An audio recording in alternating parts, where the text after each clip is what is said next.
صرف ایک بات کہنا چاہوں گا جو آپ کے کنکلوژن میں بھی لکھا ہے، ہندوستان کا مسلمان بن جائے یہ ملک کی تقدیر بدل جائے گی۔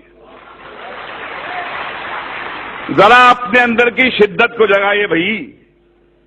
مجھے ایک بات سمجھ میں آئی ہے جتنا میں نے اسلام کے بارے میں پڑھا ہے کہ ڈرا ہوا آدمی مسلمان نہیں ہو سکتا، کیونکہ جہاں ڈر ہے وہاں اسلام نہیں، اور جہاں اسلام ہے وہاں ڈر نہیں۔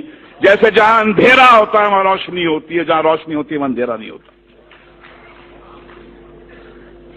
ایک حدیث مجھے ہمارے دوست محمود مدنی صاحب نے لکھوائی تھی جو میرے کمپیوٹر پہ ہے، انصر اخاک ظالمن او مظلوما، مدد کر، اپنے بھائی کی مدد کر، مظلوم ہو تو مدد کر، ظالم ہو تو مدد کر۔ یہ حدیث جارج بش کو سنانی چاہیے، نریندر مودی کو سنانی چاہیے کہ جس مذہب کی حدیث یہ کہتی ہے کہ بھائی مظلوم کی مدد تو کر، ظالم کی مدد کر، اس کو روک، اس سے پوچھ کیوں ظلم کرتا ہے، کیا تکلیف ہے تیرے کو؟ بھائی بولا ہے ظالم کو۔ اب ایسے مذہب میں ٹالرنس نہیں ہے تو اور کیا ہے؟ مگر سمسیا کچھ اور ہے۔ آپ اندھوں کے ملک میں، اندھوں کی دنیا میں آئینہ بیچنے نکلے ہیں۔ دنیا کا سب سے بڑا دہشت گرد وائٹ ہاؤس میں رہتا ہے، افغانستان کی پہاڑیوں میں نہیں رہتا ہے، اور یہ پورے دنیا کی حکومتیں، یہ 6 بلین لوگ، ان کی جرت نہیں ہوتی ہے کہ جا کے اس جارج بش کو ٹیررسٹ کر کے اس کو پھانسی پہ کے تختے پہ لے جائے۔ میں اوسامہ بن لادن کے خون کے کھیل کو نہیں معاف کروں گا، بشرطے آپ جارج بش کو بھی اسی طرح ٹریٹ کریں۔ ایک طرفہ بات نہیں ہو سکتی ہے۔ اسٹیٹ ٹیررزم کا آپ کنڈون کریں گے اور ان کو کہیں گے ٹیررسٹ، جیسے کسی نے فرمایا تھا مولانا بھریا والی صاحب نے کہ بھیا کہ آپ نے بام بلاسٹ کے جو ایکیوز کو تو ٹیلی ویژن پہ چیخ چیخ کے اناؤنس کر دیا کہ ہاں یہ صاحب ان کو یہ سزا دی گئی ہے، مگر بابری مسجد جب شہید ہوئی اس کے بعد میں 1000 لوگ تو یہاں مرے تھے، ان کا کیا؟ کون دے گا ان کو سزا؟ کہاں جا کے گڑ گڑائیں، کس سے بھیک مانگیں؟ آج تو ہماری یہاں پر سرکار این سی پی اور کانگریس کی ہے۔ کیا ہوا شری کرشن کمیشن رپورٹ کا؟ جو سماج انصاف نہیں دے سکتا وہ ٹیررزم سے مکت نہیں ہو سکتا۔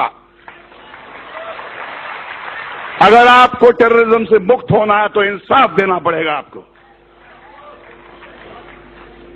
اور اگر آپ نے اپنے پولیس اسٹیشنز کو ٹارچر چیمبرز بنا دیا، وہاں پر معصوم کو لے جا کے مارو گے، پیٹو گے، ذلیل کرو گے تو ٹیررزم بڑھے گا۔ ہمیں ایک ہی بات کرنی چاہیے، وہ یہ ہے کہ ہمارے اندر وہ جرت ہونی چاہیے۔ حدیث آپ کی ہے، رسول اللہ نے فرمایا تھا کہ سب سے بڑا جہاد کیا ہے؟ ظالم بادشاہ کو اپنا صحیح چہرہ دکھانا۔ ظالم بادشاہ کو کہو کہ تم کتنے بدصورت ہو، ان سے کہو کہ یہ کیا دو طرفی بات ہو رہی ہے، جب چاہے آپ نے کھڑا کر دیا ہم کو کٹ گھرے میں۔ اور دیکھیے جارج بش بھی کہتا ہے کہ اسلام تو مذہب پیس کا ہے، ٹالرنس کا ہے، مگر فیکٹ یہ ہے کہ جہاں داڑھی والا نظر آتا ہے آپ بولتے ٹیررسٹ ہے۔ یہ لڑائی اس سیمینار سے ختم نہیں ہونے والی ہے، یہ بہت لمبی لڑائی ہے، وہ دور آ گیا ہے۔ رسول اللہ نے فرمایا تھا اسلام آپ کے ہاتھ میں جلتا ہوا کوئلہ بن جائے گا، جس میں دم ہے وہ بنے مسلمان اور جیے شان سے، مگر کسی کے سامنے گڑ گڑائیے مت، کسی کے ساتھ کسی کے تلوے مت چاٹیے، کیونکہ آپ اس طاقت سے کنیکٹڈ ہیں۔ یہ ملک آپ کا ہے، اس میں آپ کے پرکھوں کا خون ہے۔ جو آپ کو کہتا ہے، آپ کو نیچا دکھاتا ہے، اس کو بولو باہر نکل یہاں سے، یہ آپ کا ملک ہے، یہ ہمارے آپ کا ملک ہے، اس کو ہم ٹھیک کریں گے۔ اسلاموفوبیا ہندوستان کو شوبھا نہیں دیتا۔ یہ ویسٹ سے میکڈونلڈ لانے والے، کوکا کولا لانے والے لوگوں کا ہو کہ اسلاموفوبیا ویسٹ میں رکھیں۔